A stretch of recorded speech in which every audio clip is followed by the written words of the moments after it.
Here I've got the Faderpunk from ATOV Projects or ATOV Projects, and although it looks like a standard CV controller for your Eurorack, it's actually an awful lot more. And you might have seen this popping up in a few videos I've done recently because I've had this for a few months now, so I've been giving it a thorough workout.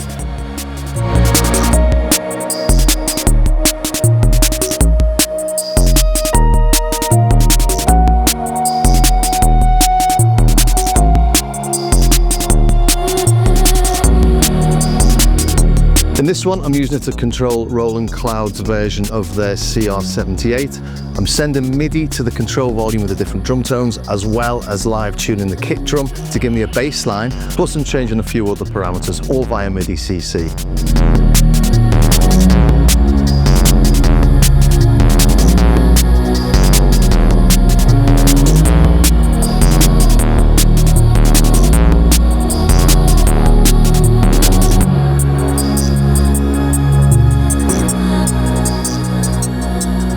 So yeah, not just a CV controller, but a really comprehensive MIDI controller. In this next video, I'm using it on the Roland Galaxias to change parameters, volumes, change the effect sends, a lot more complex bits and bobs, but in effect, I'm doing lots of MIDI CC adjusting with the faders and muting things and stuff like that with the buttons along the bottom.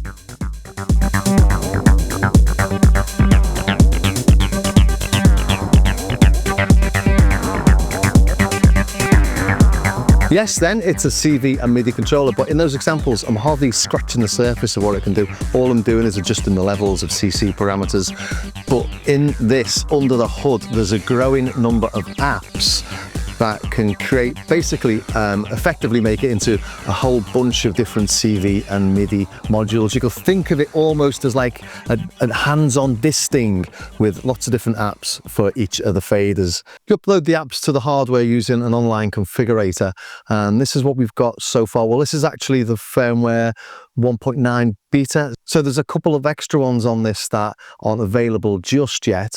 But you can see we've got a clock divider, we've got control. This is the one that I've been using so far in those demos, CV to MIDI, MIDI to CV, got an LFO, got random triggers, got a Turing Machine, AD envelope, clock divider. You can see some of them are just a single channel, some are 2 channels, slightly more complex LFO, some are 4 channels, FP grids, and this one is 8 channels.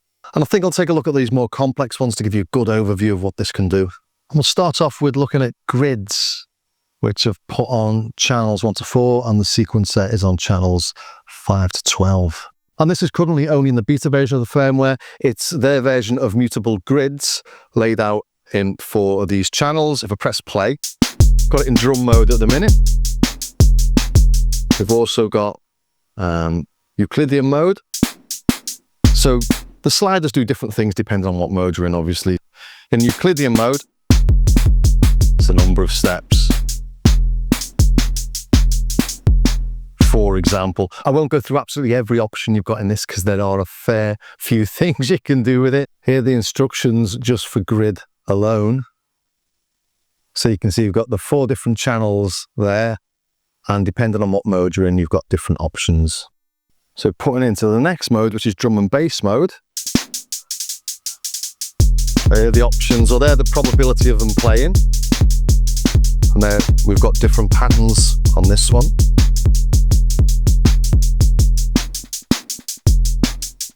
And just to show you, we've got tempo over here.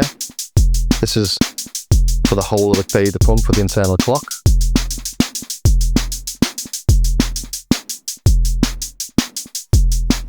So coming back into drum mode again. In drum mode, channel 1 and channel 2 map across an X and a Y axis like a big array. And that X and Y map has got different drum patterns in it. So by changing these, we're changing the drum pattern.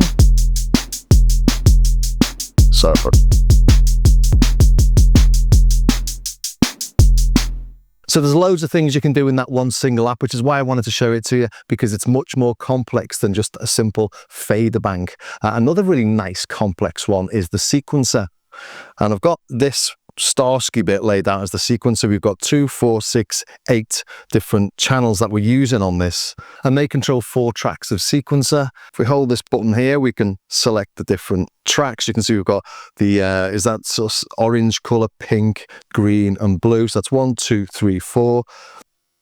So we're now looking at page 1 of 2 pages on channel 1. Can get quite complex. Page 2, and we turn the steps on and off. So that's page 2. Go to page 1 and turn some on and off. If we go to another one, let's go to channel 4. Let's turn sky off and just have star on. If you press play, you can see it playing. Go to page 2, just have sky on. And they're bright, which means I've got legato on. Just hold them down for a couple of seconds to get legato. So you've got up to 16 steps of 4 different channels. Come to track 1, channel 1, slider 1. These blue LEDs indicate the length. So I can drop that down. There's now 8. And back up again, 9, 10, 11, 12, 13, 14, 15, 16. Or drop it all the way down to 4, for example. So just those 4 lit. And if we play, you can see the red. It's really difficult to see if these things pick up on the camera until you start to edit it. But we've got a little red or orange LED there. So let's make this 8 steps. You can see that running throughout those 8 steps. So each of the channels can have different lengths, and each of these first 5 sliders, so we're going to sequencer 1. This is the length, this is the gate length. Then we've got octave range and rate as well. And we can set those independently for each of the tracks. And to demonstrate that a little bit more effectively, I've got the Dreadbox Erebus being controlled via CV. I've got the Dreadbox Nyx being controlled by MIDI, and the DRM1 is controlled by MIDI as well. I've got 2 tracks then on the sequencer. And if I play, let's just turn that one down.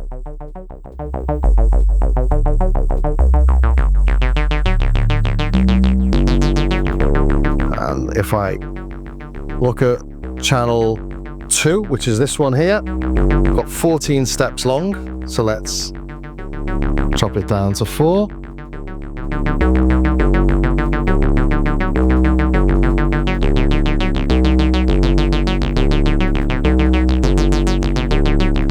Increase it again. Put it back up to the 14. I quite like that. This changes the gate length.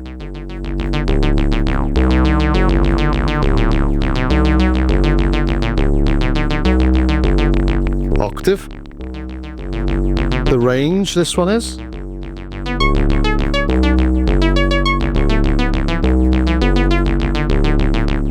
Okay, and then this final one here is the rate.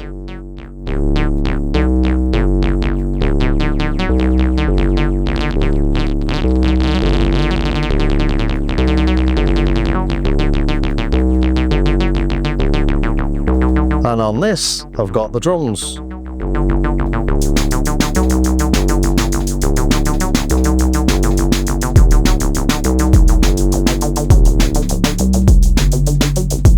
And this is changing the drum patterns. I've got it on the drum and bass mode at the minute.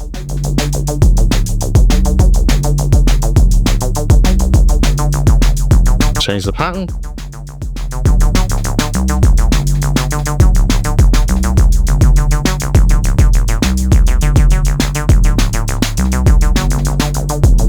Fun, innit? Change the BPM.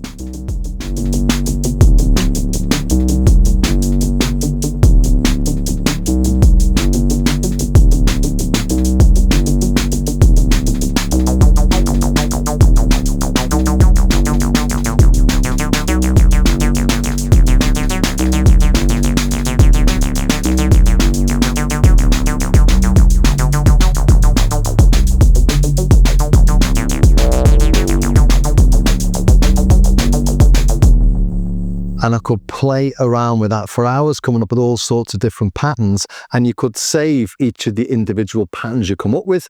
If we hold function and then hold one of these, that's saved, just saw it flash in red, and we could save another. Let's just mess around with this. Let's change the number of steps to 4 on pattern 1, or channel 1. Let's change the steps on this one to 8, and on number 3, let's change it to 2 steps, and then we can save that setup, save, press and hold. So that's now saved there, and if we go into this, we've got 4, 8, and 2, and load the old one, and we've got 16, 16, and 16. So to load it, just hit it once quickly. So there we go. And there we're saving the settings of the setup, not the setup itself. The setup being the different apps that we've got loaded in here. And you'll notice in this, I've always got grids and then the sequencer. When I'm saving the settings on the 16 different slots using this, I'm saving things like the fader positions, the button states, things like if this was on Euclidean, for example, how many steps on each of the channels, or, you know, what notes were on the different tracks, on the different sequencer tracks.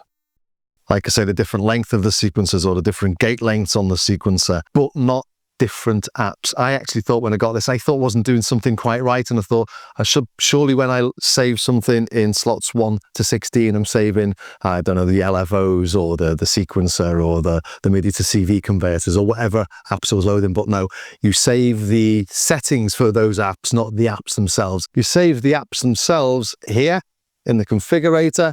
So we can also save the clock sources, the auxiliary jacks, what these auxiliary jacks here do. They can be inputs or outputs for clock. Things like the PPQ divisions, the quantizer scale, we've got it on blues minor here, but we've got a selection of different ones there. The root notes, MIDI functions. On the bottom right here, we save it to the hardware. And if we save the current setup here, we save it to the hard drive. Let's add an app then. Let's add something to channel, what's that, channel 13? So we come into the apps, let's add, I don't know, let's add a Turing Machine, shall we? So that's in there, save it. And this has miraculously turned blue. If we come into the device itself now, and then we look at the app, we've got all the various settings for that. I'm going to leave it on 0 to 5 volts because I'm going to use it for the Erebus. So we'll plug the Erebus in. And just to show you, you can do things like change the color of it. So now it's pink. Okay, I'm triggering this with the gate from sequencer 2, and that's lit up on all steps. We've just got that on 8 steps, I think. Let's just double check that. They're all active now, but you could put a pattern in if you like. So at the minute, we're just going to repeat all these steps, and we're getting the pitch from the Turing Machine. So I'll get access to the BPM here. And actually, I'm not sure of this before, this is the swing. And while I'm holding function, there are different functions we've got on this. And one I should have remembered earlier was the LED brightness. It will just make everything here much easier to see. So there's the red marker that we didn't see earlier for the sequencer. Turn a few of them off. Let's change the rate of the sequencer, so faster, slower. Change the range of the Turing Machine. That's some delay. Try and get it sounding like one of those sort of modular setups that bleeps and blops. And this is all quantized in the global settings, isn't it? So even though it's random, it's in tune with itself at least. And that's why I never use random CV for pitch, because I'm just not very good at it sounding any good. I love it the way some people can make these modular sessions just sound really nice and natural. And every time I try and do something like that, it just sounds like somebody's dropped something. Anyway, hopefully you're getting the idea of how this works. You upload everything into this from the apps in the configurator. Once they're in there, you can then go to the device and change the settings on there, like the MIDI channels, the CV out levels and stuff like that. And then you save the whole thing in the settings on the configurator. But everything that you set up using the shift, the sliders, and the mute buttons, you can save in the 16 slots. So you can easily recall different settings within different setups when you're playing live. So hopefully that gives you a good overall impression of what the Faderpunk does. I've seen lots of people playing with it with CV because that's what it naturally lends itself to, but actually for MIDI it's just as good and very useful indeed. So things like the DRM1 that I've got here isn't the trigger version, so I need MIDI to trigger that, for example. So yeah, it's a great little thing. It's really interesting. The amount of apps is growing. Since I've had this, more and more apps have appeared, which is why I thought now was a good time to do it, because I really like the idea of mutable grids on here, and that sequence is something else, isn't it? But yeah, lots to look at. I'm not going to go through, obviously, I've not gone through everything that we've got on here because there's an awful lot, but it's well worth checking it out. Check out the other videos that are online about it, and yeah, I'm a fan of this. It will be getting a lot of use. So thanks very much for watching. I hope that was of some use to somebody. If it was, please do subscribe, ring the bell, join me over on Patreon. I've got patches, samples and tutorials and other fun little things up there. And also do take a look at my starskycard.com website. Again, patches and samples, stuff to buy, free stuff, cheap stuff, and as I always say, do pick up some of the cheaper bits because it does help to support the channel. But thanks very much for staying to the very end, and I will see you next time.